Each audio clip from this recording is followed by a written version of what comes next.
Tonight on John News Prime, MPP and NDC point accusing fingers at each other for Sunday's violent clash at Udododiodo. And then this boy pulled a gun and started firing. And the police were there. And he shot at 3 people. Yesterday's violent and unprovoked attacks goes to confirm that the MP has not departed from his violent ways. Well, the police is yet to effect an arrest in connection with the violence.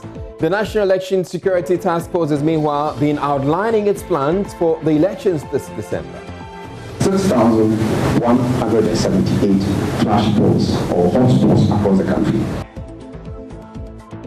Another accused person in the murder of University of Ghana law professor Yabene has taken ill, and is currently on admission at the police hospital. In business, local industries yearn for more government support even after easing of COVID-19 restrictions. We'll be hearing from the Association of Ghana Industries.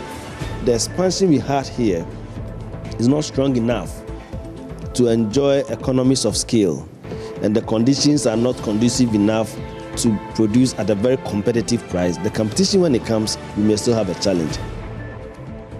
Plus, Joy News has decided that the story of my 21-year service to Ghana as a journalist be told today. And so tonight, I bring you that story. Growing up, that wasn't what I wanted to do. I wanted to become a pilot. I want to continue to do stories or tell stories or do things that impact on people directly. That feels weird, I know. My name is Israel. Joy News Prime is coming to you live from our Final Fast studios at Kokomilime here in Accra on your digital terrestrial TV, because we're free to air. And also on DSTV channel 421 and GoTV channel 144. This is a home of independent, fearless, credible, and impactful journalism. Stay tuned in.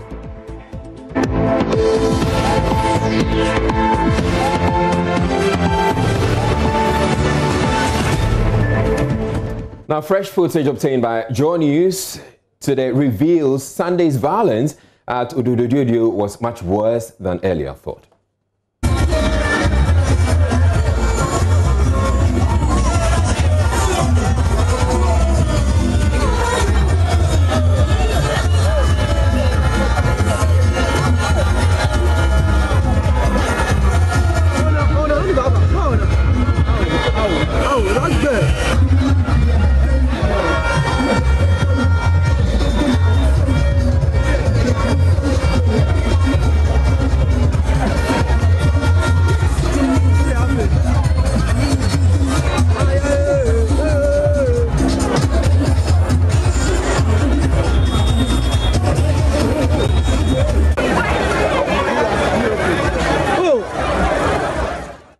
The video shows a man firing gunshots in the direction of the NDC supporters as the NDC and NPP supporters hurled stones, bottles and other missiles at each other.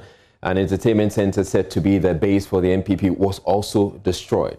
At least 10 NDC supporters are said to have been injured, some of them severely. Here's a report capturing the incident.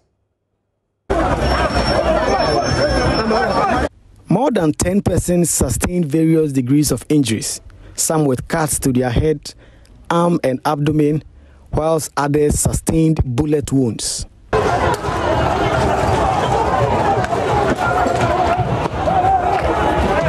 Videos shared on social media show NDC and NPP supporters trading stones, bottles and occasionally gunfire.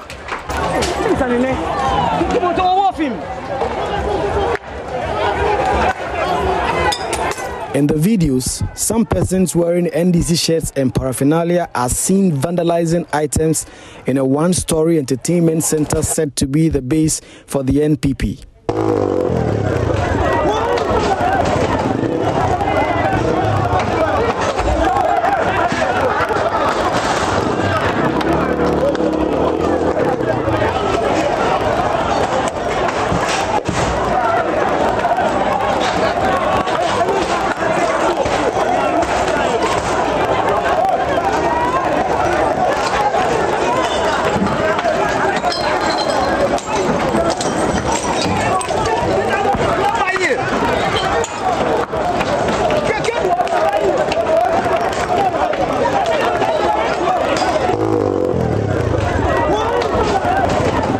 TV sets and other items were destroyed in the vandalism. The NDC and NPP are accusing each other of starting the fight.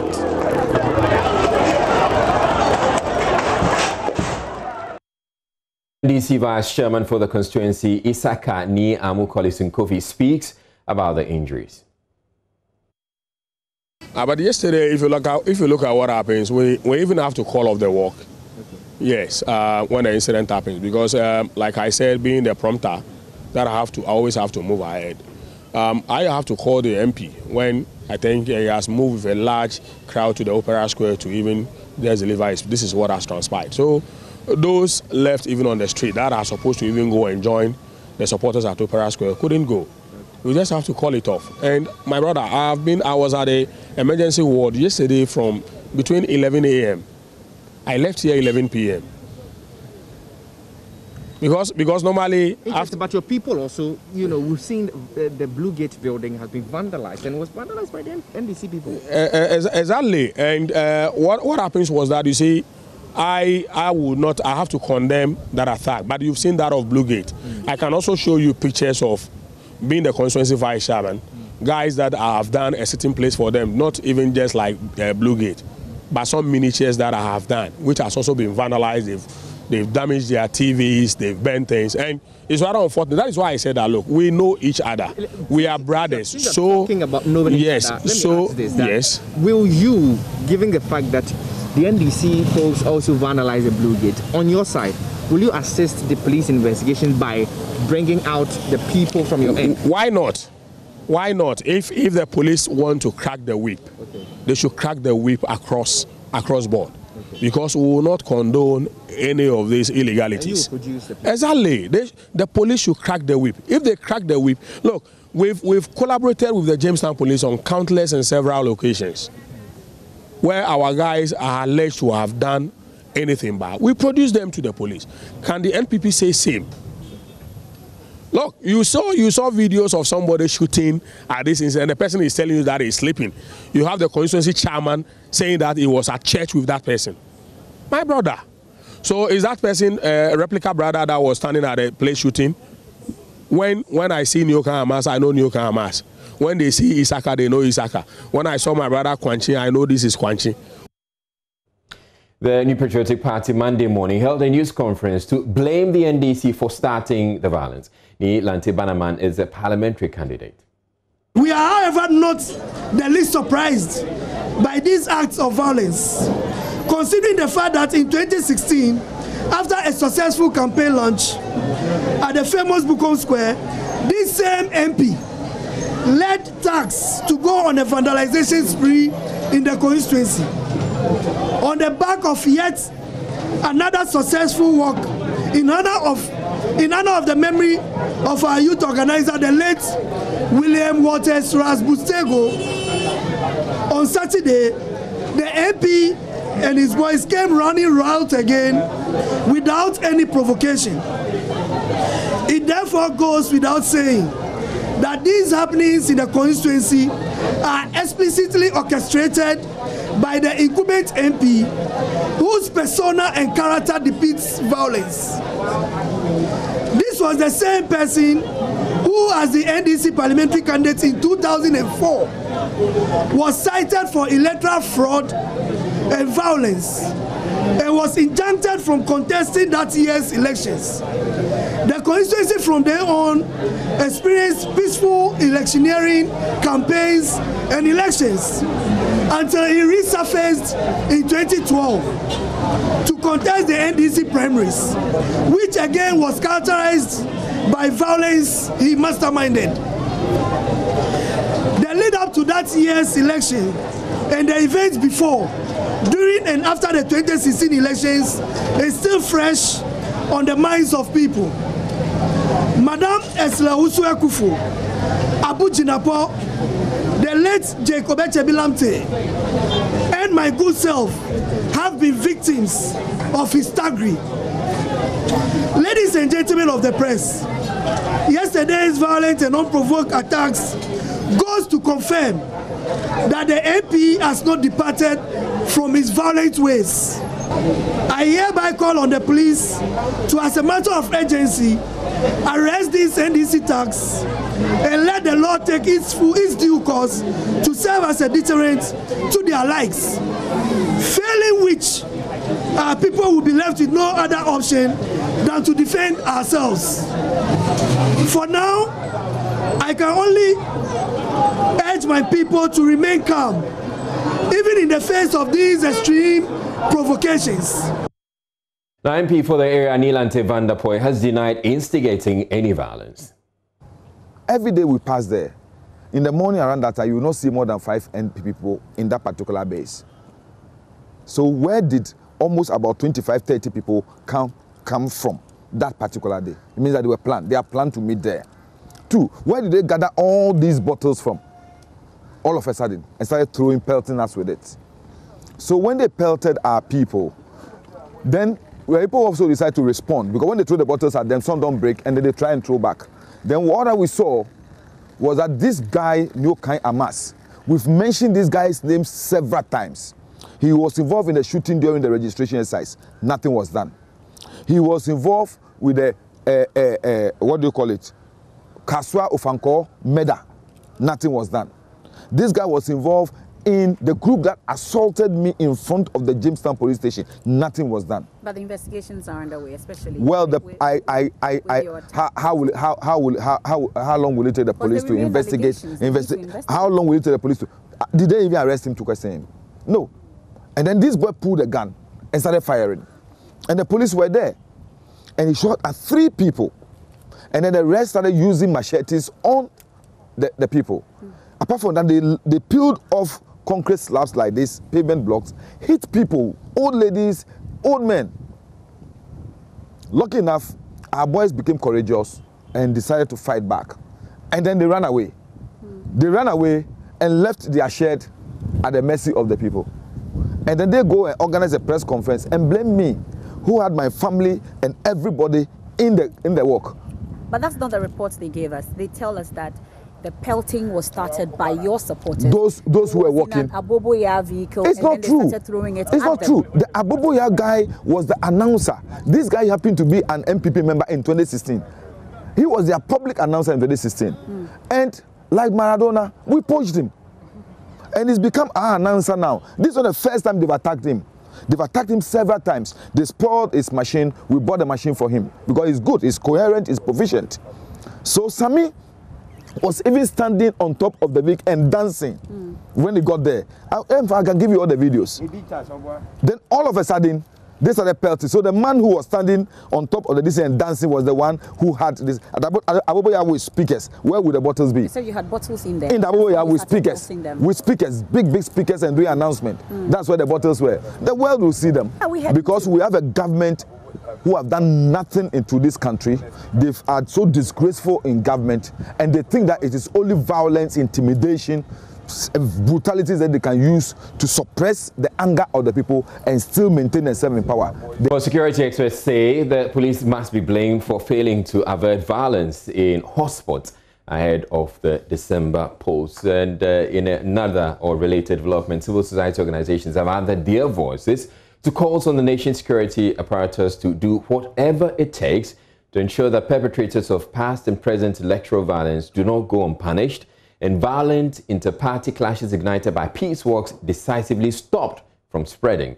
The Civic Forum Initiative made the call in a communique released Monday after a meeting on the way forward towards peaceful elections in December 2020. They expressed concern with the rising political temperature, which they partly attributed to the deteriorating relationship between the opposition NDC and the Electoral Commission. Here are excerpts of that statement, and they go on to say that the 2 flag bearers were signatories to the Peace Pact in the 2012 and 2016 elections and have both reaffirmed their support for peaceful and credible elections.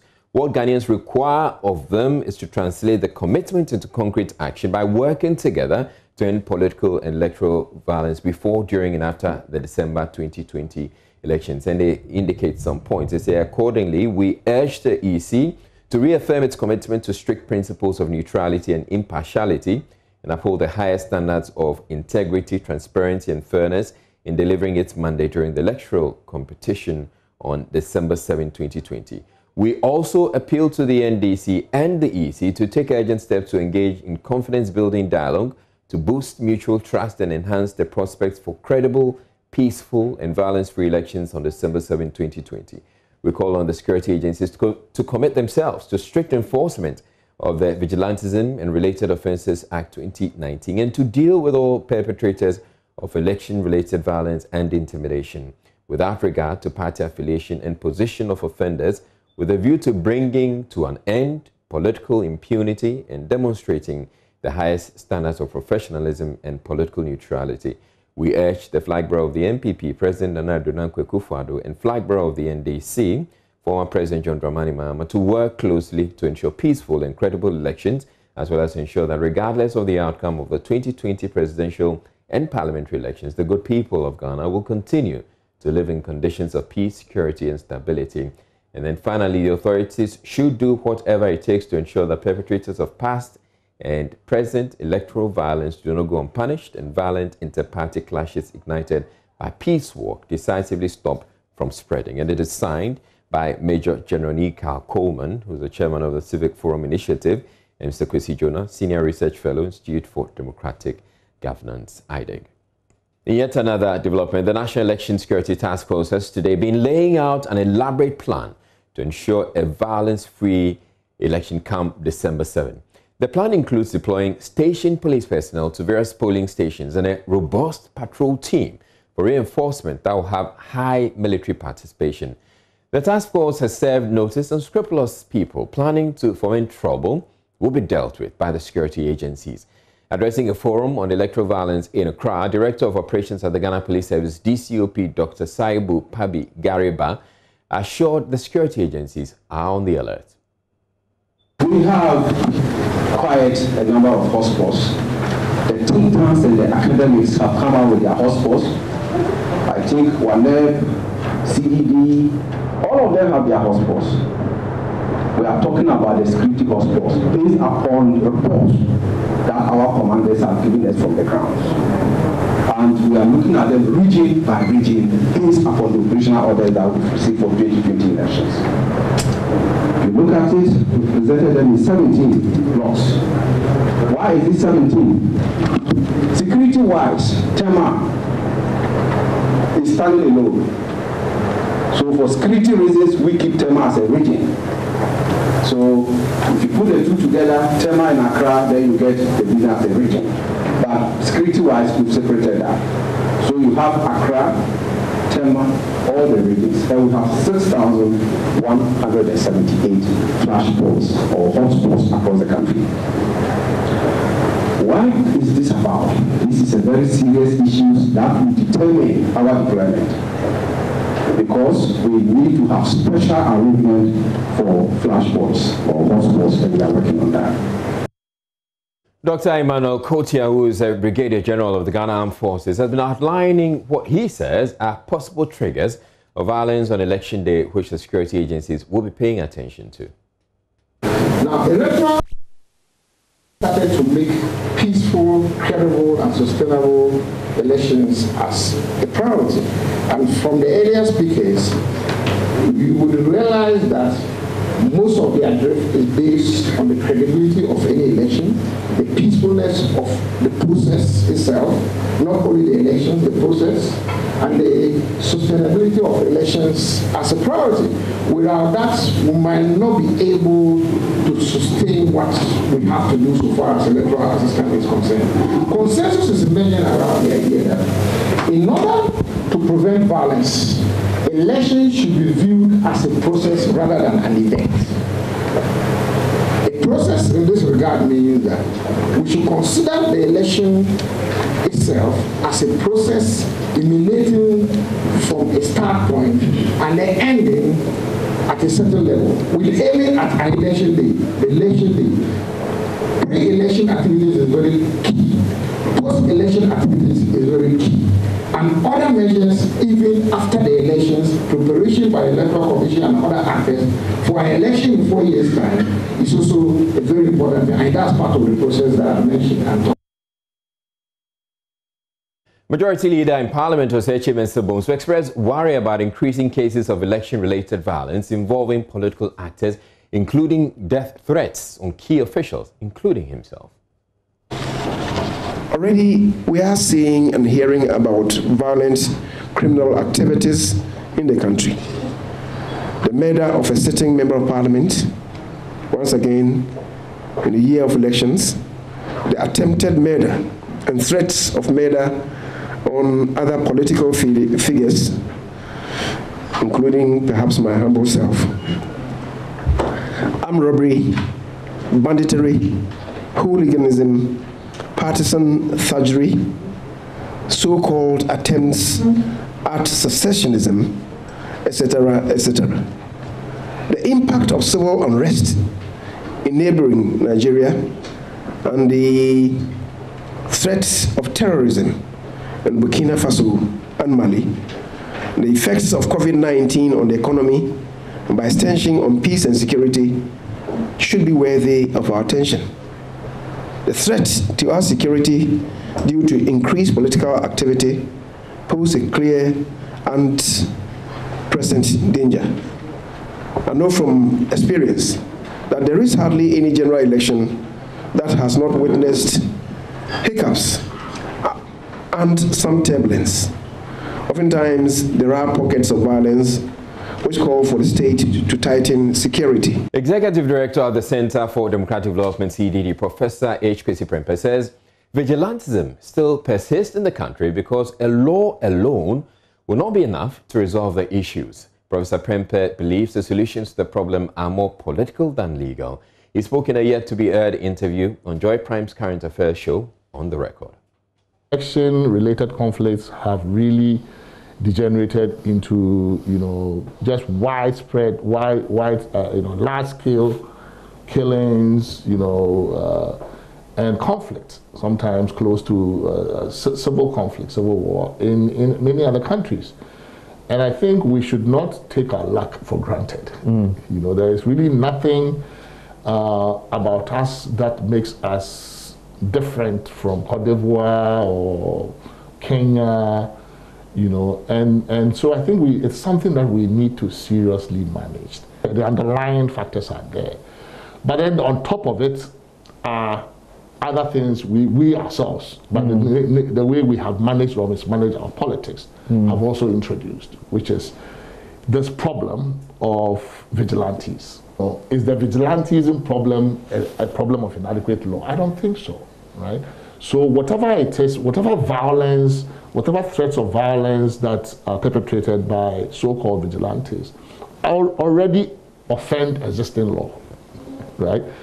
So what is different is the political or partisan nature of the targeting. So I'm not opposed to saying that, for example, if you perpetrate violence on a person merely by virtue of their political identity or their party identity, we aggravate the offense and therefore you get a severer sanction. So the sanction side, we can change it. But otherwise, it's a criminal offense nonetheless. But has the law itself changed anything? Well, it does try to aggravate the sanction. But in terms of what it is that is driving this thing, they are political drivers. The drivers are political, they are not legal loopholes. And part of it is also, unfortunately, divided partisan trust, not just in the EC, but also in the security agencies who also play a major role in our elections. Also in the interview, Professor Prempeh said the opposition NDC should be clear on what kind of jobs its proposed big push would create. Definitely, we have huge job deficits in the economy, right? But what's a job? It's a job, an employment. Or because each time you put a certain amount of money into something, you can create a job. But the job, after the project is over, the job vanishes, right? So what kind of jobs are they talking about? Are they talking about paid, sustainable employment, or a job that is, so if I hire you to build me a small gutter in the front of my house, to the extent that we have a market transaction, it's a job I've created a job there. But if after the duration of that project, the gutter is built, and then there's, that's the source of your income dries up, the problems will re-emerge. You throw money at it, it solves it for a time being, and then it re-emerges. An accused person put before the Kaneshie District Court in connection with the murder of law professor Emmanuel Yabene is said to have fallen ill and is currently on admission at the police hospital. This development comes barely 2 weeks after another accused person, James Nana Womba, a cleaner in the home of the deceased professor, died after falling ill and being admitted to the same hospital. Police prosecutors, meanwhile, say another suspect has been apprehended. Court correspondent Joseph Akable has the rest of the story. Bene was allegedly murdered at a Jingano mansion in Accra. His body was found days after with his hands tied and cloth stuffed in his mouth. Police commenced investigations arresting 4 domestic workers at his residence and pressing a charge of murder against them. One of the 4, James Nana Womba, was later said to have confessed his involvement in a gruesome murder, leading prosecutors to ask that the remaining 3 be discharged by the Kaneshie District Court. He is said to have named 2 others as his accomplices. They are Pambo Eja Bedun Cancer in Ebenezer Kwesi. Both have since been arrested.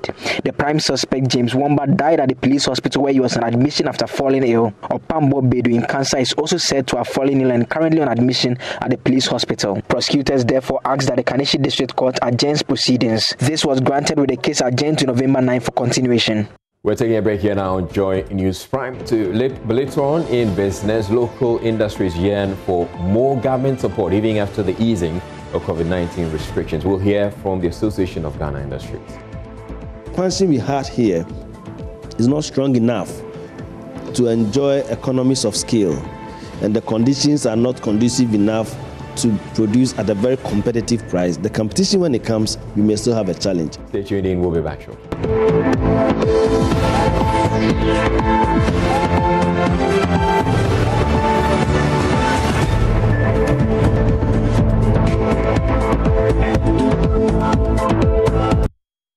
And you're welcome to Business on Joy News Prime. I am Gifty Ando Apia. Local industries are demanding more support from government even after the easing of COVID-19 restrictions. Some manufacturing firms that were on the verge of collapse picked up strongly as the government was forced to source most of its PPEs and medical equipment locally due to the global restrictions. But as the economy opens up gradually, there are fears local industries will be left to their fate. Chief Executive of the Association of Ghana Industries, Seth Chumakwabwa, says the need for assistance cannot be underestimated.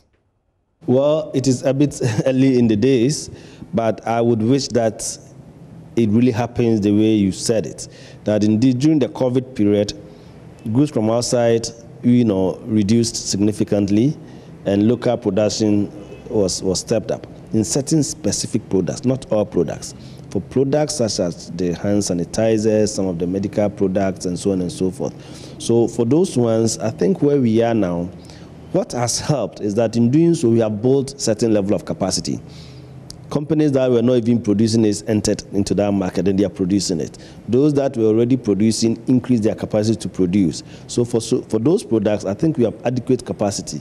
And one would expect that going forward, when it comes to government procurement, for example, we'll continue to place emphasis on those products that are produced locally. So we wish it stays. But I think that the challenge is still there, that when everything normalizes throughout the world, competition is going to grow again, and at that point, if the expansion we had here is not strong enough to enjoy economies of scale, and the conditions are not conducive enough to produce at a very competitive price, the competition, when it comes, we may still have a challenge. So, and governments, and like all other consumers, we always look at the cheapest possible cost, of course, quality also taken into account. So we can't just say that because there was increase in demand for locally manufactured products during that period, it will continue to stay. Other factors will come in, but I think that whatever it will take to help make our local production competitive, let's do so that even if we open the market as the COVID period is over and things normalizes, even if you open up, we will still be so competitive that the product that will come in will still not be able to compete with us. In that case, then we can stabilize the local production and consumption. Then we are in good business. Seth Chumakwabwa there speaking to George Yafe. Now, Ghana's risk index of 53.9% has placed it first ahead of 4 top African countries. That's according to an assessment by Fitch Solutions, that is the research arm of ratings agency Fitch. This means Ghana is best placed to invest in the ECOWAS and Central Africa regions. Charles Nixon has been studying the various risk elements and reports. The country's high score of both political and operational risk index propelled it to the first position ahead of Gabon, Ivory Coast, Nigeria, and Cameroon. According to Fitch Solutions, a high score index means a lower risk in terms of investment climate. The nation scored 69.7 and 72.9% for the short and long-term political risk, while its 44.1% operational risk index score placed it higher than the other 4 countries assessed. For the economic risk index, the nation recorded 41 and 51.6% for the shorter and longer term respectively.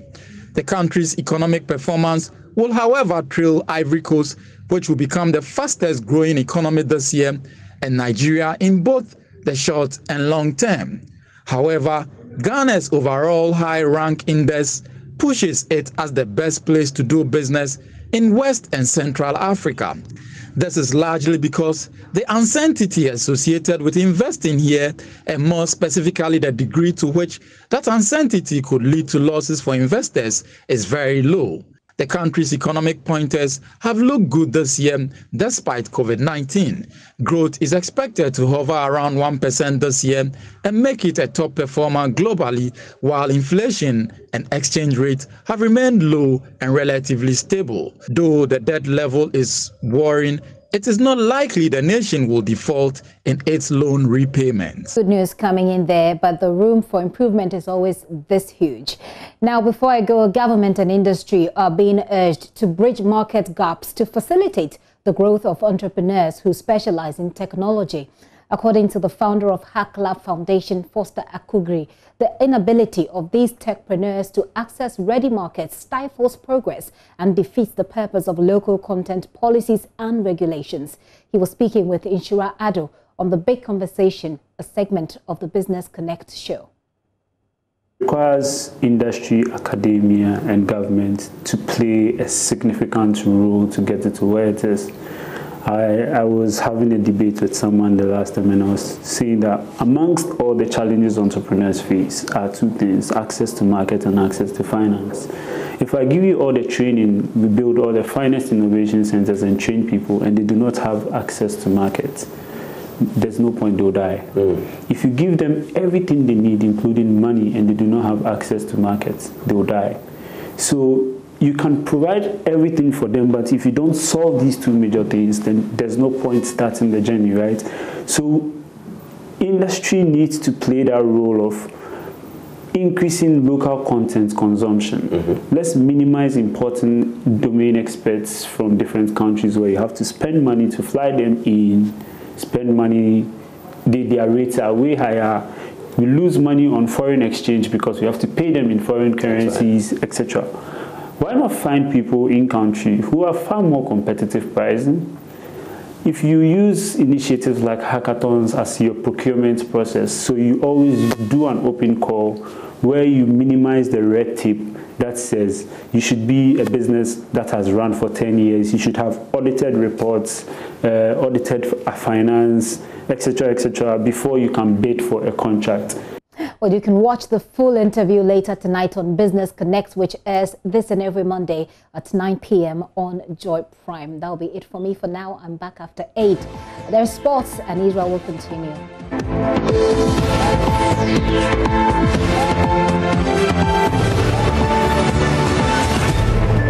Thank you for staying with us on Joy News Prime. I'm Gary Al Smith with the sports. In our first story, the Chief Executive Officer of Decathlon Ghana, Kwesi Tebri, has revealed that his that his team chose to support women's football because, well, there's a lack of support for women's football in Ghana. According to him, it was natural that they support the women's game.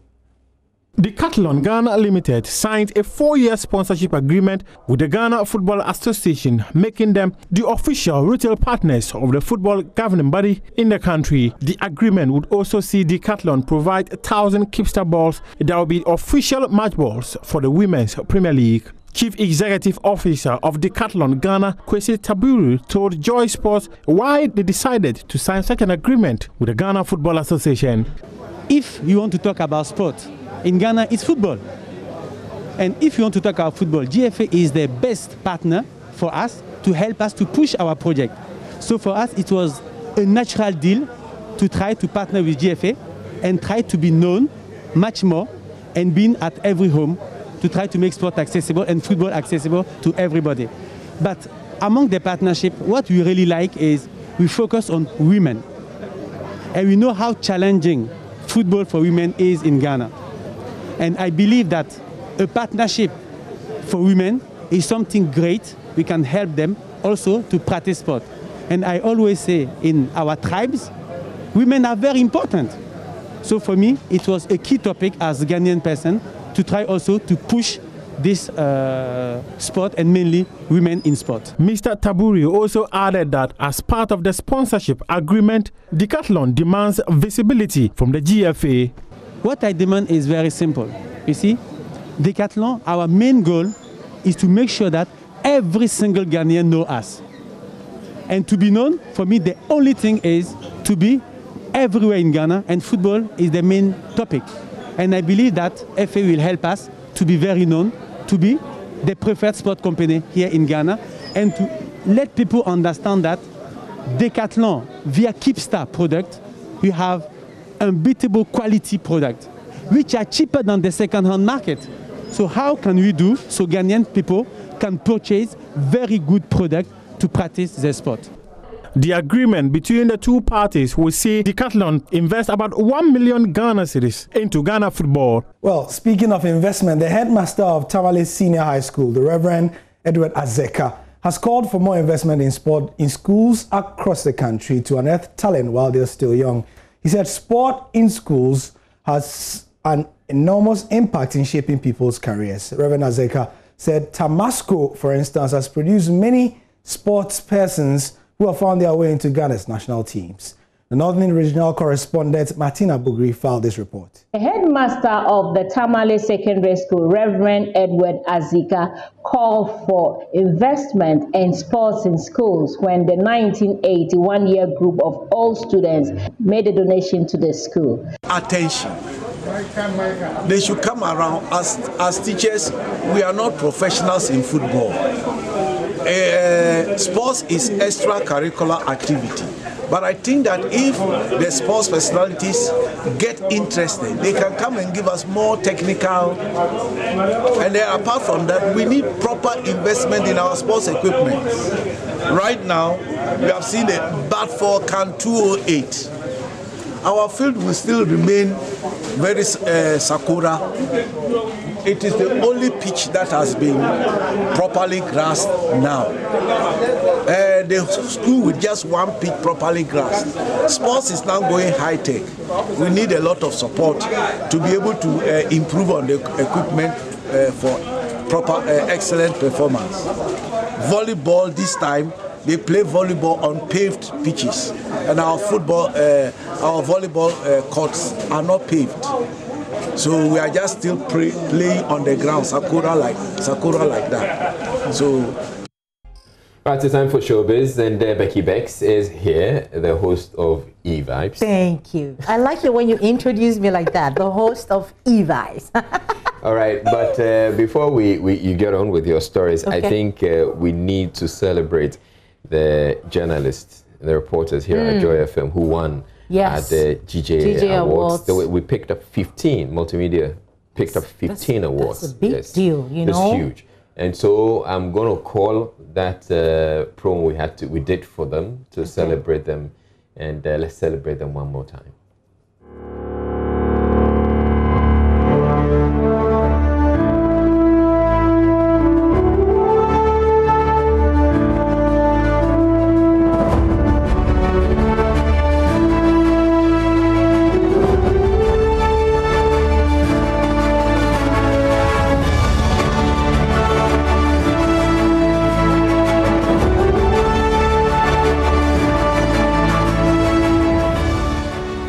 so we have the Fiamankwa Tamaklo, who's with Adom TV and Adom FM, and then Kojo Mensa Abrampa, also Adom TV and Adom FM, and then Albert Sorry. Congratulations. Who's the Upper East correspondent? Oh, that's MFA Nancy Jiradosi, looking all beautiful there. Yeah. Sanitation and Hygiene Awards. And then Disability Reporting, Akan, Samuel Alfred Amo. Congratulations to him. And then Prince Apia, ADB Special Award for Agriculture Reporting. That's that my must come with some money. Yeah, that's my crush. Oh, he is. Oh, not this one. The Kuja Mensa Abrampam also won another award, and then Samsung Ladi Ayenini Award for Democracy and Peace Building. Yeah, we won this together. He won. And then MFA Apao Exceptional COVID-19 Reporting. And we also have a Pia Wachewa Yadom Exceptional COVID-19 Reporting. And Political Program of the Year, Ikusi Seng, and that's Philip Osebos, the host of the show. And then the ultimate Journalist of the Year, Samson Ladi Ayenini. So easy. I felt that we won this together because, you know, my E-Vibes is, you know. Okay, hold on. You said you won what together? We won the Journalist of the Year together, myself. Because? Because, you know, my show. Why is everybody laughing? Your show? My show E-Vibes is, you know, right before News the News File. But you're now starting the show. This was for last year. It's okay. I've been doing E with Bex, then E-Vibes. It used to be Let's Talk Showbiz. We've been doing things, myself and Samson. So I'm very excited for, you know. Congratulations to you as well. Thank you. Thank you. Okay, what's coming up in your show, man? Let's talk about awards. Raskuku. Raskuku is still on his awards. Talking about his awards. I'm telling you. Now, he's in the United States of America, Bronx, and he's saying that the reason why he had to go to... He traveled despite COVID? Yes, he took his award along. Okay. And he's telling us that he spoke on the AM show with my colleague Kadi, and he says, this award is very important. It's like Ghanaian Grammy. And so the people in the U.S. are supposed to, you know, feel him. Yeah, okay. Feel the award. Yeah. The reason why he takes the award around. Raskuku. You have your award with you in the U.S., right? Oh, yeah, yeah. So have you been taking it, you know, everywhere you go as you were doing here in Ghana?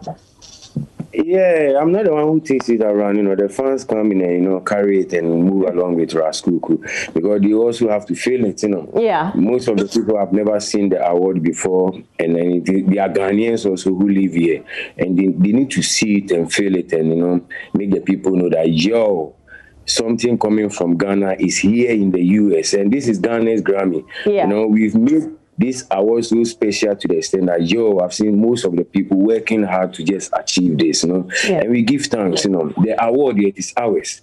Yeah. It's Ghana's Grammy, and we need to support it, you know, VGMA. Okay, Raskuku, what are you doing to make sure you hold on to this award and then you win it again next year?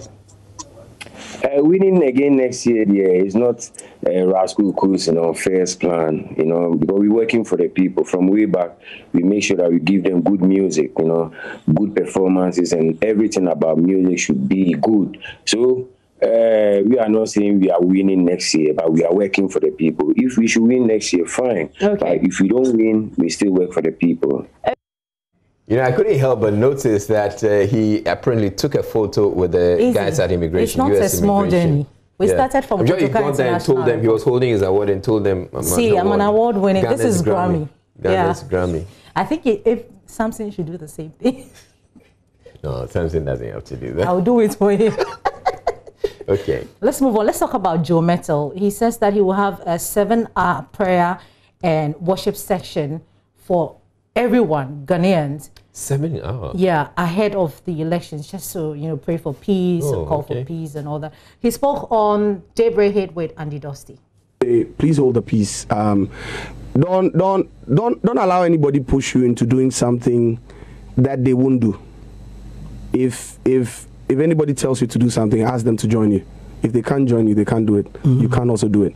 Why would somebody go tell you to cause confusion when they themselves don't want to take their face to do it. It means it's not a right thing to do. So please desist from it. And Ghana is ours. If we destroy it, we'll have no other place to go. Please maintain the peace. If anybody talks to you about anything that would cause confusion, if it's possible, report them. Don't follow anyone don't do anybody's dirty work for them. Please, Ghana is very important to us. Speaking of Ghana and peace, even God actually laid on my heart to organize a prayer and a worship service, you know, in the direction of for the elections especially. So we're actually doing like a 7-hour prayer and worship. What we call it is Sing Over Ghana. Is it? Let's talk about. I'll be looking forward to that. Oh, yeah. would you attend? No, I'll watch. Okay, all right. But let's talk about the award-winning show, E-Vibes. Okay. I mean, we co-won the award, sort of. Yeah. Adam has been telling us that he actually wants to be remembered for inspiring a whole generation in the Volta region. Okay. Yes. Did you check if the president watched? Oh yeah, I spoke to Elton. You know, he follows the president around. He said the president watched. Yeah, he watched and he's excited. Okay. A lot of it, I'll leave some for people to speak for me when I'm gone. But I think one of the things that I think that I've been able to do that I'll leave behind is I've reminded everybody that you should be proud of who you are. You should hold your head high. Anywhere you go, I'm a proud Voltarian, I'm a proud Ghanaian, I'm a proud African everywhere you are. I also think that I've inspired a whole generation of young people to be able to come from the region and do things that they believe that can put them on the level, because music in the region was just a very irregular means of making it. You have to be the standard policeman, teacher, soldier, carpenter, and so nobody really bought into this concept of being a big household name from the region. Now, he is one of the pioneers in Guinean private broadcasting and is still in active practice. He's seen it all. From a reporter, he's covered many stories in various fields. As an anchor/presenter, he's hosted many programs, including co-moderating one of only 2 presidential debates in the Fourth Republic that featured all the presidential candidates. The award-winning Israel Laye has seen it all in journalism, but what brought him here and why has he stayed on for close to 2 decades now? For our 25 years anniversary, my colleague Justice Bedu set out to find out in this report. This is Israel Laye in the year 2000. I had butterflies in my stomach. It was the very early days of private TV broadcasting in Ghana. TV3, the TV station he was working with then, was only 3 years old. Growing up, yeah, that wasn't what I wanted to do. I wanted to become a pilot, because I had this uncle who was working with the United Nations, and he traveled a lot, and he told us tales about aeroplanes and the fact that you get whatever you wanted in an aeroplane. That's me as far as food is concerned. I was a hungry boy at the time, so I thought, okay, so if he, a passenger, could get whatever he wanted on a plane, then how much more the pilot? In 2004, Israel came to Joy News in a fairy tale scenario. So I actually approached Joy FM through Komladomo. He came to TV3 one time for an interview, and when he was leaving, I had a conversation with him and I asked him, what does he think? I'm thinking about, you know, coming to do something with Joy. And he said, yeah, why not? And that was it. He arranged, and I came in for an interview. So I came in to do bulletins around his show. One line. So you mean from this Israel side? was part of what became a golden generation of journalists and broadcasters who made Joy News the standard of journalism in Ghana. Joy FM okay, but you did said to radio water level was what TV3 did to TV in Ghana. Everybody wanted to belong to Joy. Everyone wanted to be a part of the Joy story. Everybody was listening to Joy FM. Everybody was listening to Joy FM. And so yes, it was, and it felt good. So because of that, it felt good to be working here at Joy FM. You know, because we're the kings in town. I mean, we're running the city. In 2008, he became the first Ghanaian journalist to win in the coveted CNN African Journalists of the Year award. It was a story about a little girl who was staying with her guardians. She was supposed to be like a house help, and she was being molested. And the neighbors blew the whistle and drew our attention. I went with the office pickup, so I got the pickup to drive back up to the gate. I stood in the bucket of the pickup, and I reached my recorder over the gate to get to interview her. So I spoke with her. She told me her story. So that was the story. And when I joined Joy FM, I had not done actual journalism. I was doing news anchoring. I'd done a couple of stories. When I came to Joy FM, I came to learn how to edit sounds properly. Cool edit, we called it back then. The Ghana Tourism Authority says drinking today, Easy, as he is called by many, remains one of the country's private broadcasters who are still in active work. So what has kept him here for this whole time? It's because here at Joy News, I believe that we can practice the journalism the way it should be practiced. Very early on when I joined Joy FM, I had a story. The company rep came, I recall, we're here, a small corner, and he was insisting that we should drop the story. And he wasn't going to react, he wasn't going to respond, and they threatened us that if we aired the story, they were going to pull out their adverts, the commercials from the station.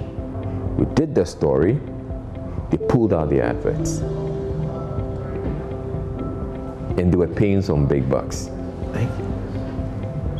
The company stood by me and lost money, that much money, all because of a story I had. And it was at that point that I told myself, yeah, this is a place to be. Looking into the future, he wants to use his platform to benefit more people beyond journalism. I want to continue to do stories or tell stories or do things that impact on people directly. And I want to use my influence to benefit people. So that's why I have this, I started this Surviving COVID-19 series. Justice Baidu, Joy News, Accra.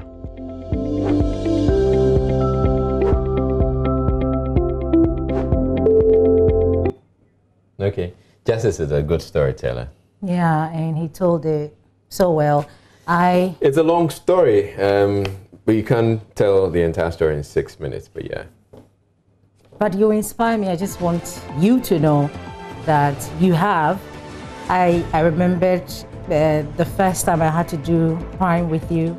I mean, even though I know that I'm a good presenter, but I mean, it's Ijolaye I'm coming to do this with, and I was a bit, I don't know if people noticed, but whatever it has to be you. I calmed you down. Yeah, you did, and I'm so grateful. You can have my phone easily. You can just... For real? Yeah. See, you've done a lot. I should take your phone. You're not going to take it back from me when the cameras are off? No. You're not? Just have my phone. Okay, thank you. We're taking a break. We have more business coming up. Stay tuned in.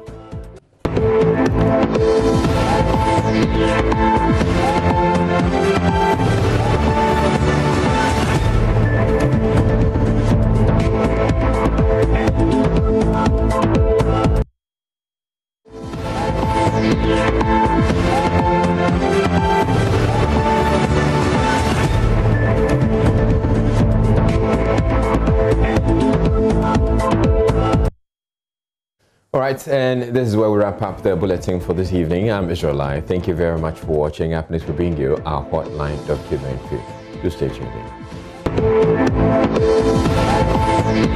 in.